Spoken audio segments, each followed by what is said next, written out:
udah nih, langsung aja kita undang Bapak Ibu dari PT Bumi Perkasa. Selamat masuk. Selamat masuk. Oke guys, kita udah bareng orang penting yang ada di PT Bumi Perkasa nih. Sebelum bahas lebih lanjut tentang PT Bumi Perkasa, kita kenalan dulu nih sama Bapak Ibu dari PT Bumi Perkasa. Baiklah, di sini perkenalkan nama saya Dini Ramadhani. Saya di sini menjabat sebagai Direktur Utama PT Bumi Perkasa. Saya Muhammad Hendra Saputra, di PT Bumi Perkasa saya menjabat sebagai Direksi Keuangan.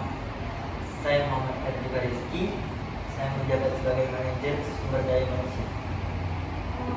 Oke, udah tahu nih sama Bapak Ibu dari PT Bumi Perkasa. Kita langsung aja bahas tentang PT Bumi Perkasa ya. Iya, jadi kita mau tahu nih sama Ibu Dini. Ibu Dini kan selaku Direktur Utama. Nah, PT Bumi Perkasa itu apa sih Bu? Dan berdirinya tuh sejak kapan? Jadi PT Bumi Perkasa sendiri itu didirikan pada tahun 2017. PT ini bergerak di bidang pariwisata. Kami menamainya itu Garden Sriwijaya.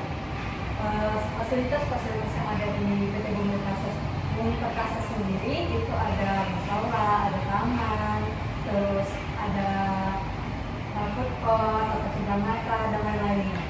Lengkap ya fasilitas di PT Bumi Perkasa ternyata. Boleh banget nih buat teman-teman yang pengen tahu lebih lanjut tentang PT Bumi Perkasa, cek di website-nya. Wah, ternyata banyak nih ya Kak Indah fasilitas ya, banyak banget. Iya, yang tersedia di PT Bumi Perkasa. Aku jadi pengen tahu nih tahu Kak Ibu Dini tentang apakah fasilitas-fasilitas yang tersedia tadi itu udah ada dari awal pembangunan atau gimana nih ceritanya bisa sampai selengkap itu? Sebenarnya kalau fasilitas sendiri kami itu pada tahun 2017 ketika yang mendirikan itu masih belum. Jadi kami akan melakukannya lagi itu pada tahun 2021.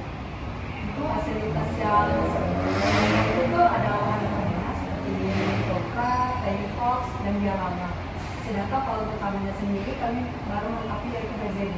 Wah, jadi PT Bumi Perkasa ini terus melakukan improvisasi ya sampai bisa terkenalnya di Palembang. Nah, itu kan pada tahun 2021 ya Bu, ternyata baru pembaruan sampai segede itu. Nah, aku penasaran nih, perizinannya tuh susah nggak sih untuk ini?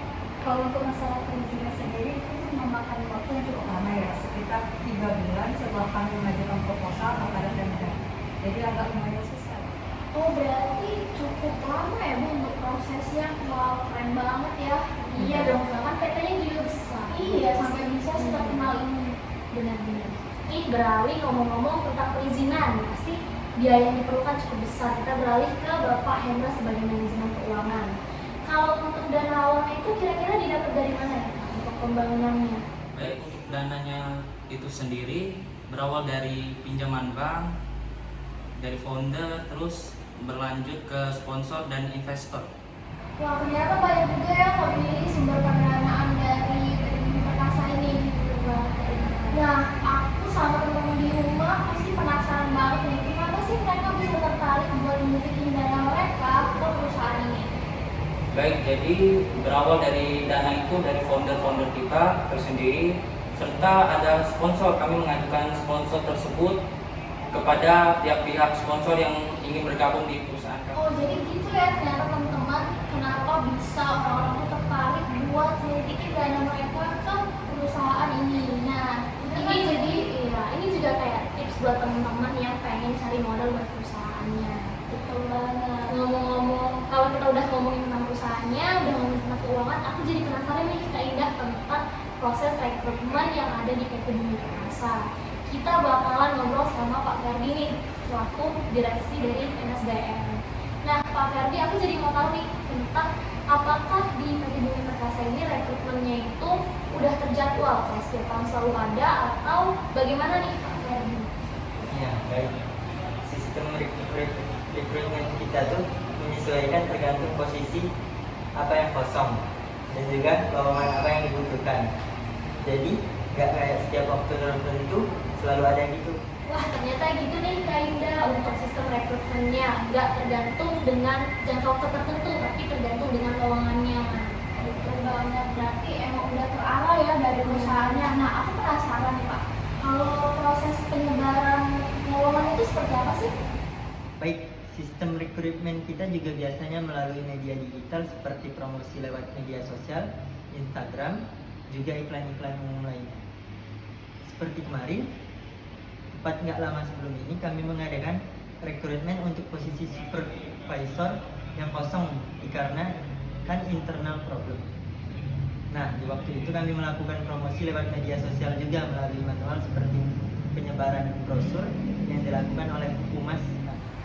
Wah, ternyata banyak juga ya Pak teknik penyebaran lowongan kerjanya, salah satunya tadi dari teknik digital ya, sosial media. Ya, Berarti ngomong tentang digital nih Kak, aku jadi ingat kemarin sempat lihat postingan dari PT Bumi Perkasa yang ngadain pelatihan terkait dengan digital marketing buat para karyawannya.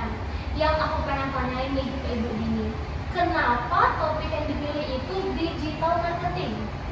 Pertanyaan yang bagus ya Kak Delia. Kenapa kami kemarin itu melakukan pelatihan workshop digital marketing?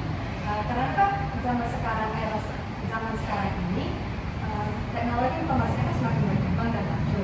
Maka dari itu saya sebagai direktur utama PT Bumi Perkasa mengharapkan karyawan PT Bumi Perkasa semakin lebih unggul, lebih berkembang dan kompeten dalam bidang khususnya promosi ya. Utama kami yaitu Taman Sriwijaya. Banyak banget tips dan trik pembelajaran yang kita dapetin dari podcast bersama Bapak Ibu PT Bumi Perkasa kali ini teman-teman. Ya kan Kak Indah? Benar banget, ternyata PT Bumi Perkasa ini udah pakai lengkap banget ya, semuanya tuh udah dipikirin sampai matang. Nah, mulai dari rekrutannya, terus sampai pemasarannya, dan pelatihan dan pengembangan karyawannya.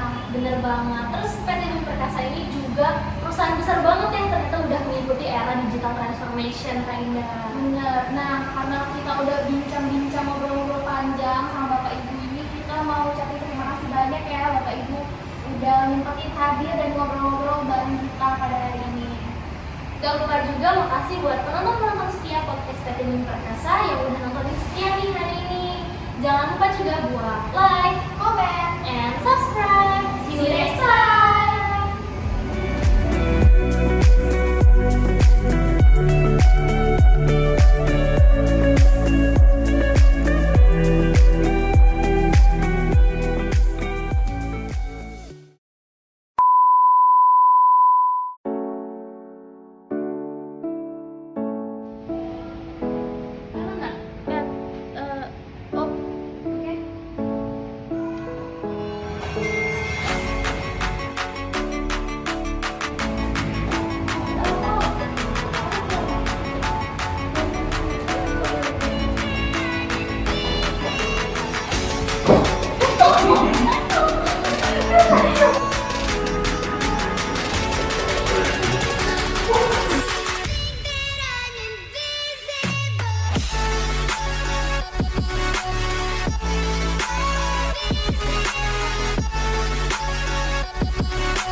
Yeah.